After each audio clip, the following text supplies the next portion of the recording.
c'est l'une des émissions qui fait les belles heures de TF1 depuis plus de 15 ans, devenu le rendez-vous incontournable du dimanche soir de la chaîne. 7 à 8 s'est imposé comme un magazine d'investigation sur la Une qui a également récemment lancé 7 à 8 Live. Avec nous pour en parler, Thierry de Mézières. Bonjour Thierry, merci d'être avec nous. C'est votre voix qu'on entend depuis 15 ans dans le portrait de la semaine à la fin de l'émission. Et puis Emmanuel Chin, bonjour. Bonjour Jean-Marc. Merci également d'être avec nous, producteur historique de 7 à 8 à la tête de la société de production Éléphant avec beaucoup de projets, on en dira un mot à la fin.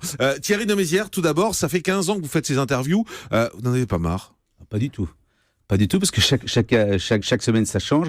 C'était Booba, le rappeur, il y a 15 jours. C'est Jean-Pierre Bernet, cette semaine, qui va parler de Deschamps, dont il est l'agence. Et dans 15 jours, ça va être une mère qui couche sous X et qui raconte 15 ans plus tard à quel point c'est absolument insupportable et qui recherche son enfant. Donc chaque semaine, c'est différent. Comment vous les choisissez? Je choisis les histoires, on essaie de varier. Quand on s'était rencontré avec Emmanuel il y a 15 ans, il m'avait dit je voudrais, comme la dernière page de Libé, le grand portrait de Libé, qui passe aussi bien de quelqu'un de très connu à un anonyme. Ouais. Et faire ces portraits, c'est la seule chose que vous faites dans la vie? Non, pas du tout. Parce qu'on vous connaît uniquement pour ça, quasiment en fait. En tout cas, je parle du grand public. Hein. Oui. Je fais en dehors des portraits, des documentaires. J'ai d'ailleurs 2 documentaires qui arrivent au cinéma à la rentrée. Un sur Benjamin Millepied qui est passé à Canal+ et qui a été vendu dans 16 pays dans le monde au cinéma, et un autre sur Rocco Siffredi qui va sortir au cinéma fin octobre. C'est pas tout à fait la même chose. Emmanuel Chin, vous l'aviez choisi comment, Thierry de Mézières? Je l'écoutais sur une radio. On peut citer ici, on suit tout. Il y a pas de RTL, souci, à l'époque, pas de problème. et j'aimais la qualité du regard de Thierry, sa qualité d'écoute, d'interview, sa sensibilité. Et j'avais envie, effectivement, dans ce news magazine que nous avons créé, d'avoir, en fin d'émission de 7 à 8, un grand portrait. Je pense que c'est un des meilleurs portraitistes aujourd'hui, un des meilleurs intervieweurs, il y en a beaucoup, mais il a un ton, il a une qualité d'écoute et de regard, et c'est d'ailleurs un des moments les plus écoutés de l'émission, aussi parce que c'est à la fin, juste avant le journal. Aussi, oui. Il y a en moyenne plus de 5 millions de personnes qui écoutent et qui découvrent le portrait de 7 à 8 chaque dimanche soir, parfois 6 ou 7 millions, et c'est un grand rendez-vous dans le rendez-vous. 7 à 8 a été décliné avec 7 à 8 Live, c'est pas trop tiré sur la corde? Pas du tout. TF1, première chaîne française, est la seule chaîne en Europe qui, tous les dimanches, offre 2 heures de news magazine et de grands reportages sur son antenne. Ça répond pas à ma question si c'est pas trop tiré sur la corde. Non, parce que, d'abord, il y a une demande forte du public. Les gens sont au rendez-vous. 7 à 8 Live rassemble à peu près 2,5 millions de personnes entre 17h15 et 18h30. 7 à 8, plus de 4 300 000 personnes jusqu'à 19h45. Il faut savoir qu'à cette heure-là, chaque minute, c'est l'équivalent du Stade de France qui arrive devant la télévision. Et le public a envie qu'on lui raconte des histoires. Il a envie de rentrer dans l'actualité. Cette semaine, vous serez effectivement au cœur des inondations en Seine-et-Marne. Vous aurez un grand document sur la terre qui brûle en Inde. Vous aurez un reportage dans 7 à 8 Live sur les coulisses d'IKEA au moment où les gens déménagent. Vous aurez des faits divers. Vous aurez le portrait de 7 à 8. Cette variété d'histoires, de stories au cœur de l'actualité qui nous raconte aussi le monde tel qu'il change. Je pense que ça répond à une demande du public. Et nous avons aussi une rédaction avec des grandes signatures qui ont une qualité d'écriture et de récit que le public apprécie. Est-ce que vous n'avez pas du mal à fournir parfois? Parce qu'il y a pas mal de rediffs quand même. Honnêtement, moi je suis un fidèle de l'émission, je regarde régulièrement et ça me saoule parfois de retrouver des rediffs. Alors, je vais vous dire exactement, il y a 12 rediffusions chaque saison, 12 sujets rediffusés sur 260, non c'est contractuel, sur 260, plus de 260 sujets produits. Alors, en même temps, ce qui est vrai, c'est que il y a en permanence des histoires nouvelles à raconter, donc on ne se lasse jamais quand on fait 7 à 8 ou 7 à 8 Live aujourd'hui. Thierry de Mézières, c'est quoi votre style? Je suis un portraitiste. Ouais. Donc voilà, Plus portraitiste que journaliste? Je suis plus portraitiste et de plus en plus portraitiste. Ouais. C'est les gens qui vous intéressent? C'est les gens qui m'intéressent, c'est une parole juste, c'est d'obtenir des choses qui sont à la fois... J'aime bien cette phrase de Duras, c'est plus on est personnel et plus on touche à l'universel. C'est-à-dire que plus les gens parlent très justement d'eux et plus on renseigne les autres. Ça s'arrête où, l'indiscrétion? Elle est très précise dans ma tête, elle est même innée, c'est que je touche jamais à la vie privée. On en parle quand vous avez certaines personnes, on parle de leur vie privée parce que c'est le thème de l'interview. Si c'est non, mais bien sûr. Mais on va jusqu'où justement?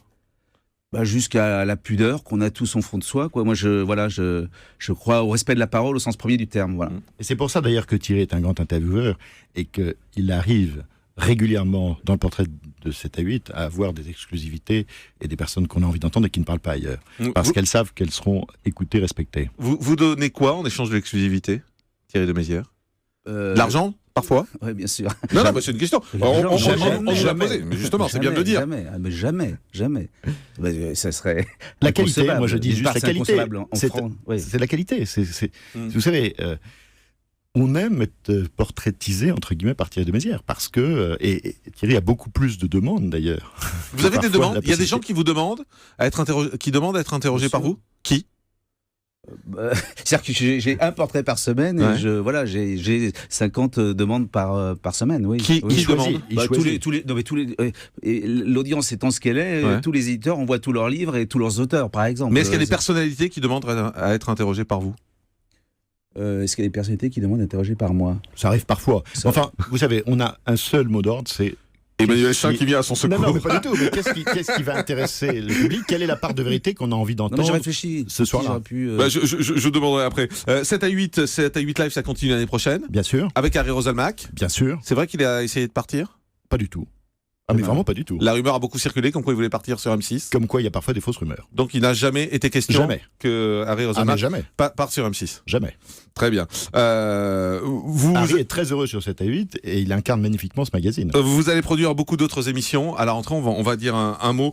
Quand même, il y a cette fameuse quotidienne de Thomas Touroud qui va arriver entre 18h et 19h sur France 2, qui sera en direct avec des chroniqueurs. Qu'est-ce que vous pouvez nous en dire? Pas grand-chose aujourd'hui parce que ça n'est pas signé. C'est un projet sur lequel nous travaillons. Nous croyons beaucoup en Thomas Touroud. Ça fait longtemps. Je pense que c'est un des grands talents de la télévision de demain. D'ailleurs, il sera sur votre antenne pendant l'Euro.